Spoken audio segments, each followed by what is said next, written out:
Kinakatakutan na ngayon na Rigor itong si Tanggol. Hindi matanggap nila Roberto at Rigor ang nangyari sa kanila. Sila ngayon ay nagtatago, hinuhuli ng mga parak, utos ito ni Tanggol. Ngunit kahit ganun pa man ang kanilang kalagayan, porsigido pa rin sila na balikan itong si Tanggol kahit sila ay wala ng kapangyarihan. Sinubukan pa na Roberto na lapitan ang dati niyang mga tauhang general para humingi ng tulong, ngunit sa kasawiyang palad hindi siya binigyan ng pansin sa mga ito at diretsahan siyang sinagot na wala na umanong kapangyarihan itong si Roberto para sila ay utos-utusan lamang. Nadismaya itong si Roberto. Samantala, hindi rin papayag itong si Rigor na maging masaya itong si Ramon at Marites. Sinasabi sa isip ni Rigor kailangan meron umano siyang gawin upang maging miserable din umano ang pamumuno ni Tanggol sa buong Maynila. Minamanmanan ngayon ni Rigor ang bawat kilos ni Marites at nais niyang kunin ito dahil una naman umano niyang pagmamay-ari.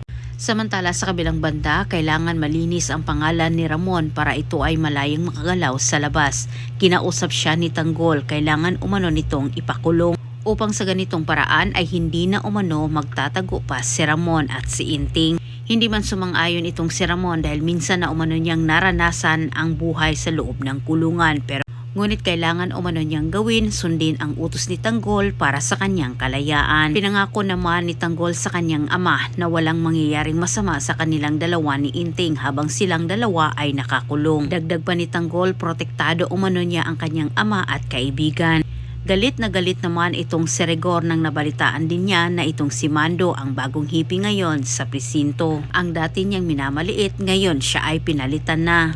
Hindi maiwasan ni Marites na siya makaramdam ng kaunting pangamba, lalo na't itong si Rigor ay pakalat-kalat umano sa Maynila. Anumang oras at araw ay hindi umano niya sigurado kung siya'y ligtas. Wika ni Marites, kilala umano niya itong si Rigor at hindi umano ito titigil na hindi umano siya makuha sa kanilang dalawa ni Tinding. At para sa kaligtasan ni Marites at Tinding, lalong pinapaliit ngayon ni Tanggol ang mundong ginagalawan ni Rigor at Roberto.